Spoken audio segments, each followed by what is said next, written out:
کہ ایک عورت کو صرف اس وجہ سے عذاب دیا گیا کہ اس نے ایک بلی کو باندھ دیا. عذبت امرأۃ فی حرۃ، ایک عورت کو صرف اسی وجہ سے عذاب دیا گیا کہ اس نے ایک بلی کو اپنے گھر میں قید کر لیا. قید کرنے کے بعد نہ اس کو دانہ دیا، نہ پانی دیا، نہ اس کو چھوڑا کہ وہ خود جا کر کے کھا پی لے. اسی حالت میں وہ مر گئی. نبی پاک علیہ الصلوۃ والسلام فرماتے ہیں کہ ایسی عورت کو عذاب دیا گیا یا عذاب دیا جائے گا آخرت میں، یا عذاب کا موجب و سبب بن سکتا ہے ہمارے اور آپ کے لیے، کسی بھی جانور کے لیے، کہ اگر اس کو باندھ دے اور باندھے باندھے وہ مر جائے. جانوروں پر نبی پاک علیہ الصلوۃ والسلام کی رحمت و شفقت کے سلسلے میں ایک حدیث شریف اور ملاحظہ کریں جو ابو داؤد میں ہے. نبی پاک علیہ الصلوۃ والسلام بیان فرماتے ہیں، حدیث شریف کے راوی عبداللہ بن جعفر رضی اللہ تعالی عنہ، حضرت عبداللہ بن جعفر رضی اللہ تعالی عنہ بیان فرماتے ہیں کہ نبی پاک علیہ الصلوۃ والسلام ایک انصار کے باغ میں داخل ہوئے.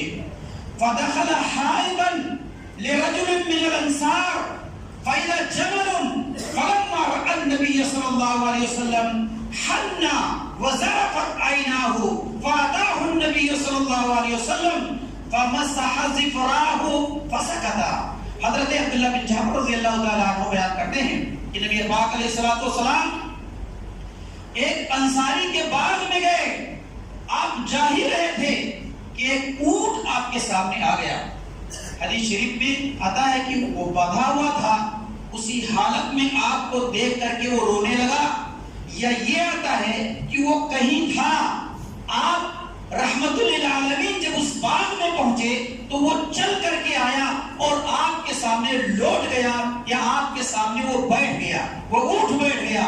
اور حدیث شریف کے ہیں حن وزرفت عیناہ، وہ بلبلانے لگا، آواز کرنے لگا آپ کے سامنے، اور اس اونٹ کے دونوں آنکھوں سے آنسو جاری ہو گئے.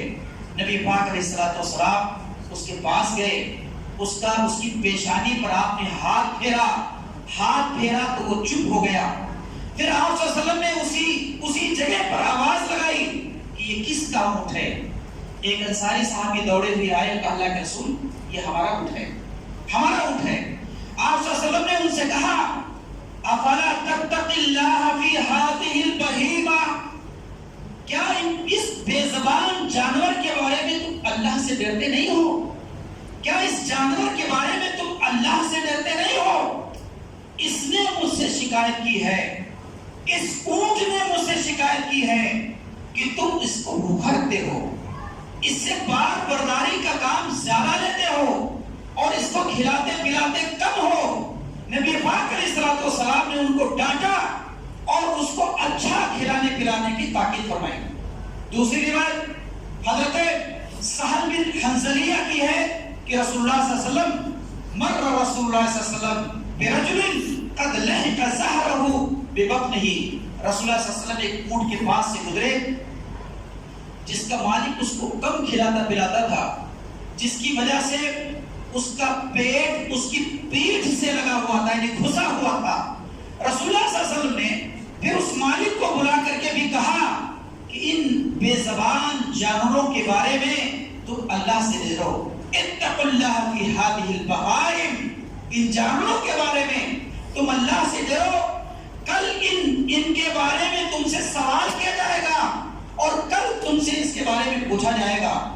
بعض جانور سواری کے لیے ہے، نقل و حمل کے لیے ہے، لیکن طاقت سے زیادہ بوجھ لاد دینا یہ شریعت کے منافی اور اسلام کے رحمت و رافت کے خلاف ہے. ایک جانور پر کئی لوگوں کا سوار ہونا اس سے بھی شریعت میں منع کیا گیا ہے. نبی پاک علیہ الصلوۃ والسلام کی روایت ہے، مسلم شریف کی روایت ہے، جس میں موجود ہے کہ امام شافعی رحمہ اللہ نے ایک خچر پر 3 لوگوں کو سوار دیکھا. امام شافعی رحمہ اللہ نے ایک خچر پر 3 لوگوں کو سوار دیکھا تو فرمایا کہ تم میں سے ایک شخص اس جانور سے اتر جائے، کیونکہ رسول اللہ صلی اللہ علیہ وسلم نے ایک جانور پر 3 آدمی پر سوار ہونے پر ایک آدمی پر لعنت فرمائی ہے. یعنی تیسرے پر لعنت فرمائی ہے، تو دو آدمی، ایک آدمی سوار ہو، زیادہ سے زیادہ ایک جانور پر دو آدمی سوار ہو، لیکن اس سے زیادہ سوار ہونا موجب لعنت ہے، جو حدیث شریف میں رسول اللہ صلی اللہ علیہ وسلم نے بیان فرمایا ہے۔ بھائیو، امام طبرانی نے حضرت عبداللہ ابن عمر رضی اللہ تعالی عنہ سے ایک حدیث شریف ذکر فرمائی ہے، جس میں ہے کہ رسول اللہ صلی اللہ علیہ وسلم ایک آدمی کے پاس سے گزرے جو اپنی بکری کو دو رہا تھا۔ مر رسول اللہ صلی اللہ علیہ وسلم برجل یحلب شاة فقال اے فلان اذا حلبت فابق لولدها۔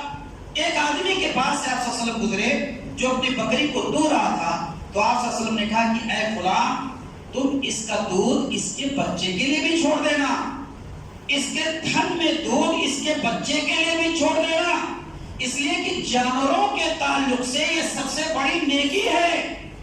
تم دودھ نکالو تو اس کے بچے کے لیے بھی چھوڑ دو، یہ جانوروں کے ساتھ نیکی ہے۔ بھائیو، آج کے زمانے میں ہم اور آپ غور کریں، کیا جانوروں کے ساتھ نبی پاک علیہ السلام کا یہ حکم دودھ نکالنے کے تعلق سے ہمارے سماج اور معاشرے میں افراط و تفریط کا شکار ہے کہ نہیں ہے؟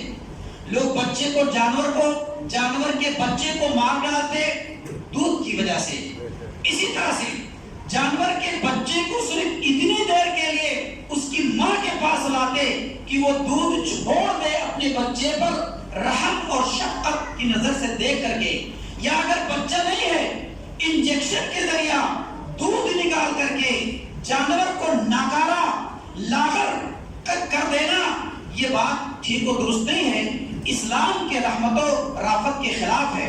بھائیو، ہم کو رات کو سمجھنا چاہیے کہ جانور